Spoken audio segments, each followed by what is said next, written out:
लगभग 10 देखि यो प्याज यो भनेको लगभग सस्तैको प्याज हो। कागती आयो, के आयो त सामान, चौचौ आयो, हरियो साग आयो, सलाद, अनि आलु आयो, पोटेटो, के आयो त सामान। यस्तो हुन्छ क्या एक हप्तामा चाहिँ। क्रोसियाको एउटा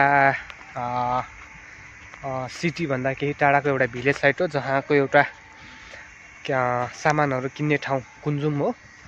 जहाँ कुन्जुमतिर चाहिँ हामी सामानहरू खरिद गर्दै किनेर आएर चाहिँ यसो फेरि भिडियो पनि आज तपाईँहरूमा चाहिँ ल्याएर उपस्थित भएको। दर्शन नमस्ते सम्पूर्ण साथीहरूमा चाहिँ दर्शन नमस्ते भन्न चाहन्छु र हजुरहरू पनि सन्चै आराम कुशलै हुनुहुन्छ होला सायद, र म पनि सन्चै आराम कुशलै छु। र हजुरहरूमा चाहिँ फेरि पनि आज मेरो युट्युब च्यानल मार्फत नयाँ भिडियो ल्याएर उपस्थित भएको छु। सम्पूर्ण साथीहरूले चाहिँ मेरो युट्युब च्यानलको भिडियोहरू हेरिदिनु होला र सँगसँगै आजको यो मेरो नयाँ भिडियो पनि तपाईँहरूमा चाहिँ ल्याएर उपस्थित भएको छु, हेरिदिनु होला। र यदि तपाईँहरू चाहिँ मेरो युट्युब च्यानलमा नयाँ हुनुहुन्छ भने साथीहरू मेरो युट्युब च्यानललाई पनि सब्सक्राइब गरिदिनु होला। र सँगसँगै तपाईँ चाहिँ मेरो युट्युब च्यानलको पुरानो मेम्बर हुनुहुन्छ भने पनि तपाईँले चाहिँ मेरो भिडियो हेरेर साथ दिनु होला साथीहरू। र आज तपाईँहरूमा चाहिँ मैले मेरो युट्युब च्यानल मार्फत फरक प्रकारको नयाँ भिडियो ल्याएर उपस्थित भएको छु। सम्पूर्ण साथीहरूलाई चाहिँ मेरो भिडियो हेरेर साथ दिनु होला है। र सधैँ पनि तपाईँहरूमा चाहिँ मैले नयाँ चाहिँ हाल क्रोसियाबाट अर्थात् 2023 जनवरी 1 देखि चाहिँ तपाईँको सेन्जेन एरिया युरोपको क्रोसियाबाट चाहिँ मैले सधैँ पनि तपाईँहरूमा चाहिँ नयाँ र फरक तरिकाको भिडियोहरू ल्याएर उपस्थित हुने गर्दथेँ मेरो च्यानलमा। र आज पनि भएको छु र म ढिला नगरिकन तपाईँहरूमा भिडियो सुरुवात गर्न चाहन्छु है। यो चाहिँ तपाईँको रेल लिक, क्रोसियाको रेल लिक। पर रेल पनि देखिरहेछ, दुईवटा रेल बसिरहेको रहेछ। ल म चाहिँ बाटो क्रस गर्दैछु है साथीहरू। 1 लाइन 2 लाइन 3 लाइन 4 लाइनको चाहिँ लिकको ट्र्याक बाटो रहेछ। यो चाहिँ हाम्रो नेपालमा जस्तै धोपी सल्लाह जस्तो यो झ्याप्प फरेको छ, झ्याप्प फलेको झ्याप्प फलाएको छ। यो चाहिँ हाम्रो नेपालमा पाउने धोपी जस्तै नै हो। र यो चाहिँ अगाडि देख्न सक्नुभएको यो चाहिँ एउटा क्रोसियाको भिलेज साइडमा रहेको एउटा वर्कसप जस्तो हो हाम्रो नेपालमा। आज तपाईँहरूलाई स्पेसल्ली रूपमा चाहिँ क्रोसियाको बारेमा मैले भिडियो लिइराख्दा तपाईँलाई जिज्ञासा हुनसक्छ के भिडियो ल्यायो होला, कस्तो भिडियो आयो होला भनेर तपाईँले सोच्दै हुनुहुन्छ भने आजको मेन टपिक्स भनेको चाहिँ क्रोसियामा महँगाई कतिको छ होइन। युरोप भनौँ, युरोपका विभिन्न ठाउँहरूमा म चाहिँ तपाईँको युरोपको धेरै होइन 4-5 वटा कन्ट्रीहरूमा पनि पुगिसकेको छु। र क्रोसियामा चाहिँ अहिले कतिको महँगाई छ त होइन, खाना बस्नको लागि कतिको महँगाई छ। र सँगसँगै क्रोसियामा चाहिँ कमाइ अनुसारको कतिको बच्छ होइन। र सँगसँगै तपाईँको यहाँ चाहिँ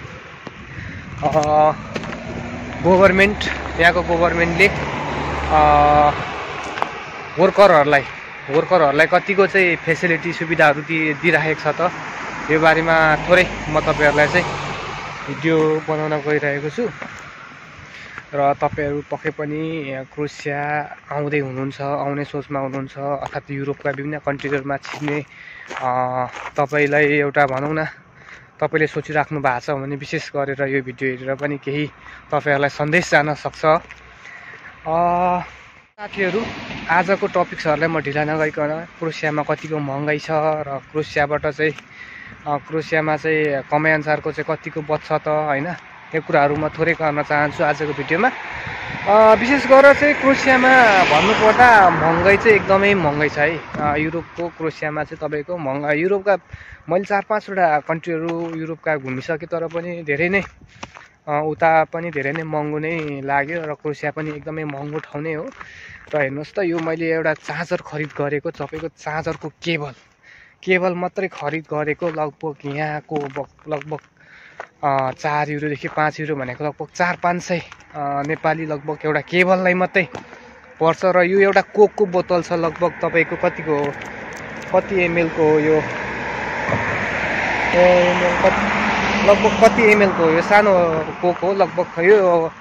यो कोकलाई पनि नेपालको लगभग यत्रो यो एउटा सानो कोकलाई नेपालको लगभग झन्डै 200 जति पर्न जान्छ होइन, यति महँगाइ छ। र हरेक कुराहरू महँगाइको कुरा गऱ्यो भने हरेक कुराहरू अब जस्तै हामीले 1 केजी चामलको मूल्य नेपालको लगभग 200 रुपियाँ, झन्डै 150-200 रुपियाँ जति पर्न जान्छ 1 केजी चामलको दाम। र सँगसँगै यहाँ चाहिँ कमाइ अनुसार अब त्यही हो, खर्च पनि एकदमै बहुतै छ। सँगसँगै यहाँ चाहिँ अब कपडाहरूको कुरा गर्ने भने हरेक कुराहरू चाहिँ एकदमै महँगाइ नै छ भन्नुपर्छ। जस्तै एउटा अब हरेक कुराहरू भनौँ न, हामीले खाने कुराहरू जस्तै चामल, प्याज, सब्जी, नुन, तेल सबै कुराहरू चाहिँ अलिकति महँगाइ नै छ।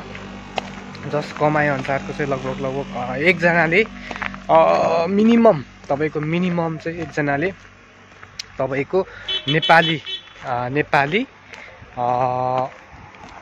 लगभग 10 देखि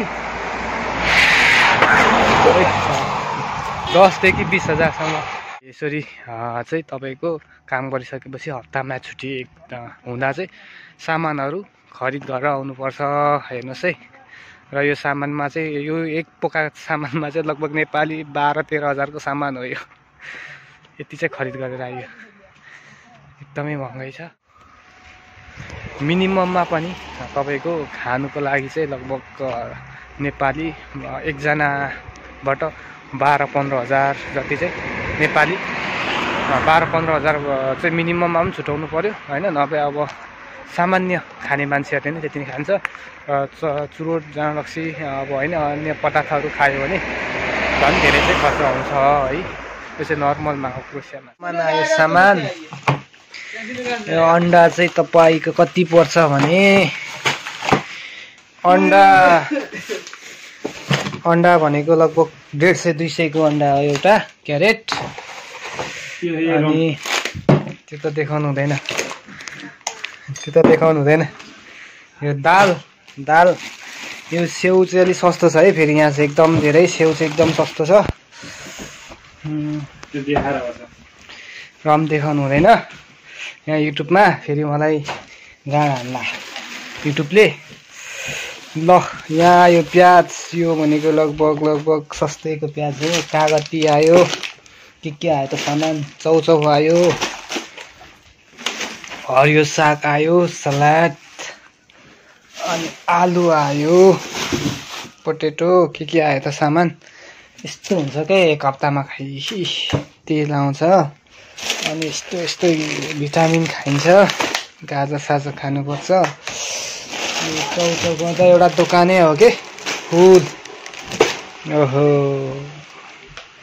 क्या से है बंगाली भाई, अच्छा है ना? ठीक है, पूरा सामान लेके आ गया। हाँ, सामान मिलेगा।